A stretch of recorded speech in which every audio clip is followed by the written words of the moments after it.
Hello everyone, welcome to your broadcast called Medical Tourism. I know it sounds new to you, that's why we're receiving somebody that is a specialist in the field today to tell us more about it. So please stay tuned.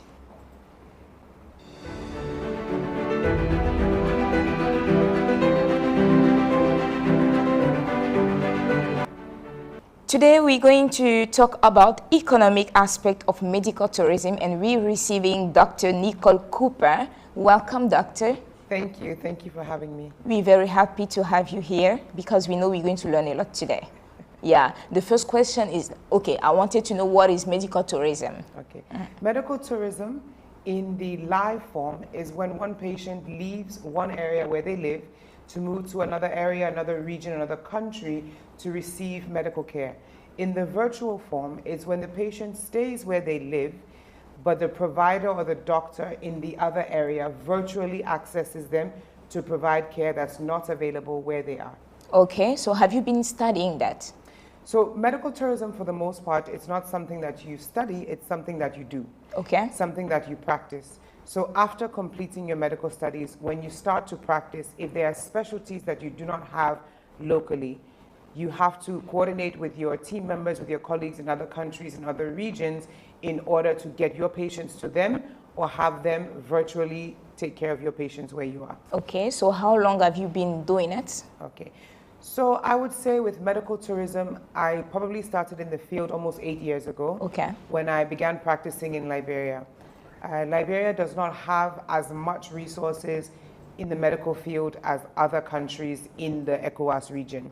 So very quickly I realized I would have to use my contacts in Ghana, in Nigeria, in Ivory Coast to be able to take care of my patients completely. Right now I have my own clinic, Wellness Partners Clinic in Liberia, and even though we started using medical tourism when I was in the public sector, now I'm able to coordinate a lot more because I can offer virtual care with colleagues in Ghana, colleagues in Nigeria, colleagues in Ivory Coast for the most part, and I can directly coordinate by sending the patient information over and begin the planning process for what that patient has to do before they leave the country. Okay, so this is beautiful, you know, to hear. But why should a patient seek for medical tourism cares? So the first thing I would say is they don't always need to. Okay. And that is one thing that I try to focus on when I'm having to do this. I explain to patients there are some things that we can do locally, there are some things that we can't. Okay. During your treatment, when we get to the point where we can no longer do more, I will tell you it is now time for us to reach for a colleague outside the country. And there are a lot of patients who have concerns about quality of care. So even for basic things, they want to go outside the country. We don't have that problem as much in my clinic because I think they have more confidence in me. So I'm able to keep patients inside a little bit longer.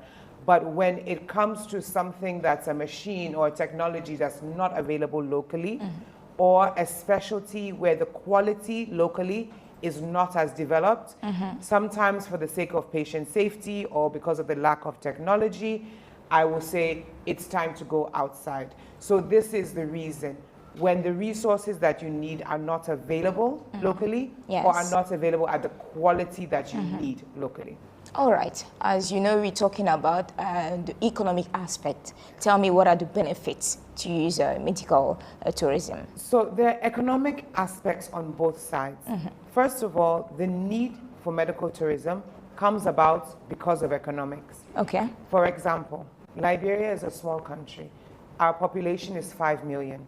So there are certain services that it will not make sense to start in Liberia. Okay. Because the government may not have the money to do it, and the private groups that would do it would not be able to recover their investment in such a small population. So there will always be some services that have to go out, and that's a macroeconomic issue. From the patient side now, economically speaking, there are several things involved. To be able to access that medical tourism, obviously you have to be able to pay for it. Not only to pay for the care, but to pay for the travel and pay for the accommodation. Okay. The facilities outside that are used to welcoming medical tourism, usually they put those things in a package, where your treatment, your accommodation, your transportation is in a package. so that people can understand what the total cost will be. Okay. Most of them are paying for it privately out of pocket. Some, very few, who have very strong health insurance, their health insurance will pay for it. But that is another economic limitation. From the side of the receiving country, economic benefits, any tourism is good, right? So if, for example, you have a country that is able to establish a certain technology, and it may not be too profitable because of the size of their population. If they target regional populations, for example, if your country has 20 million, but the region has 40 million, if you target the region, now your equipment will be used more frequently and it becomes more profitable and it makes more business sense for you to open that. You're able to pay back wherever you got the funding from for your investment, and you're able to sustain that service for your country because of the additional funding that comes from neighboring countries. One more point I would like to make about the economics. With new legislation, like the Africa Free Trade Act, that should help to support the macroeconomic defense of medical tourism, because it allows citizens to move between countries more easily, and we hope it will decrease some of the taxation involved in these services to allow us to focus on the service that this country provides well and allow others to come and get it here. If there's another country that does another service well, we sort of focus on those areas of specific advantage. Okay. Yeah. Is it among the challenges you get just right in the in your work environment? One of the biggest challenges, I would say, is coordination, because a lot of facilities in other countries want to welcome the patients, but sometimes the administrative support is not there.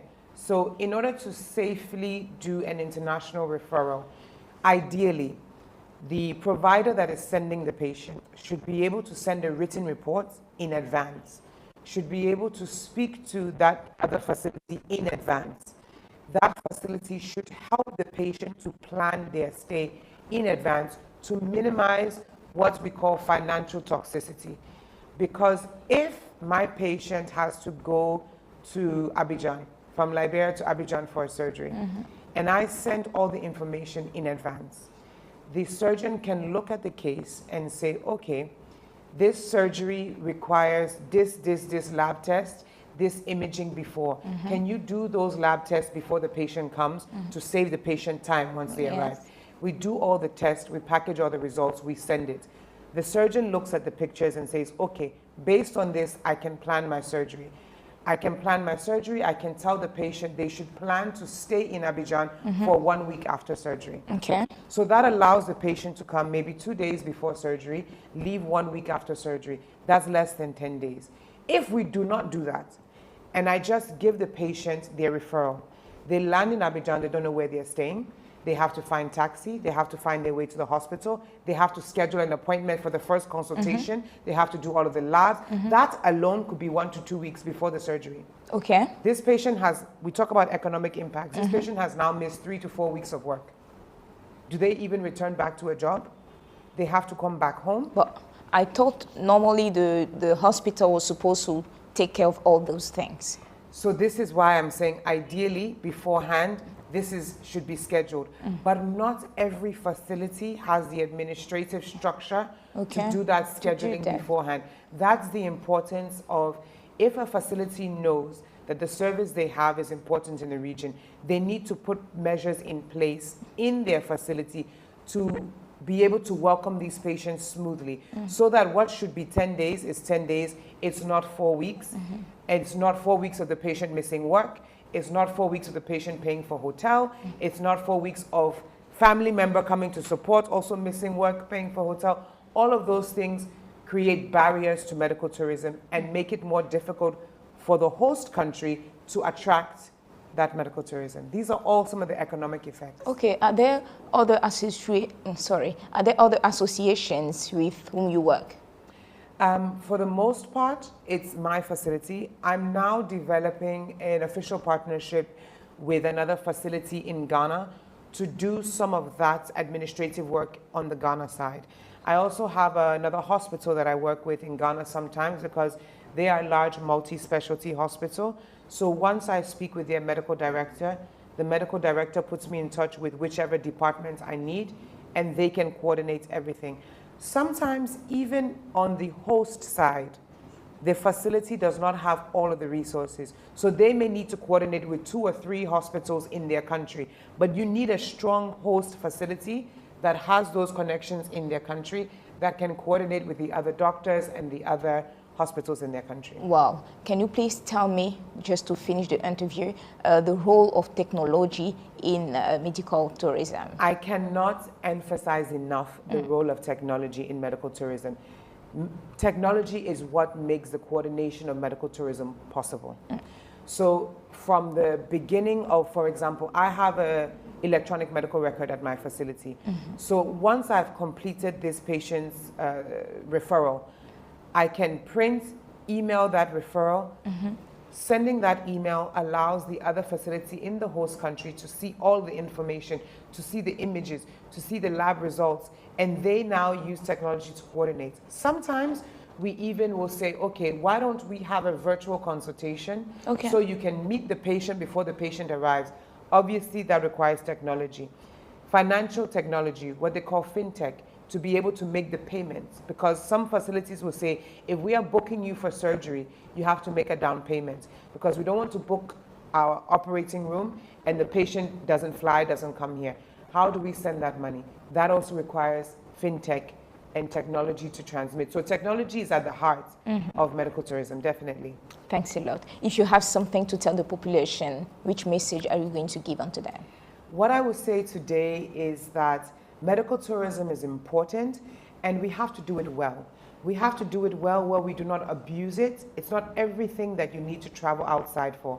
But when you do need to, it should be done well and put the patient first, put the patient at the core of the plan. So everything that we do must be to focus on the safety and the convenience of that patient. We must make sure that the lab results, the patient's information, there's full information transfer between the teams for the safety purpose.